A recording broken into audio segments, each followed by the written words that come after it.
അപകടത്തെ തുടർന്ന് പ്രശസ്ത നടിയെ ആശുപത്രിയിൽ പ്രവേശിപ്പിച്ചു. പ്രാർത്ഥനയോടെ ആരാധകരും സിനിമാ ലോകവും. പ്രശസ്ത ഹിന്ദി നടി ശ്വേത റോഹിറയ്ക്കാണ് റോഡപകടത്തിൽ പരിക്കേറ്റത്. എല്ലുകൾക്ക് പൊട്ടലുണ്ട് എന്നും നിലവിൽ ചികിത്സയിലാണ് എന്നും ആശുപത്രിയിൽ നിന്നുള്ള ചിത്രം പങ്കുവച്ചുകൊണ്ട് നടി സോഷ്യൽ മീഡിയയിൽ കുറിച്ചു. വാർത്ത പുറത്തു വന്നതോടെ പ്രാർത്ഥനകളോടെ നിരവധി ആരാധകരാണ് സോഷ്യൽ മീഡിയയിൽ എത്തുന്നത്.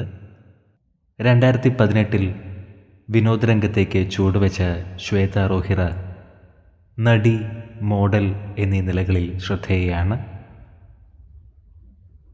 വേഗം സുഖം പ്രാപിക്കൂ എന്ന പ്രാർത്ഥനകളോടെ നിരവധി ആരാധകരാണ് ഇപ്പോൾ സോഷ്യൽ മീഡിയയിൽ എത്തുന്നത്. പ്രിയ താരം വേഗം സുഖം പ്രാപിക്കുമെന്ന് നമുക്ക് പ്രതീക്ഷിക്കാം.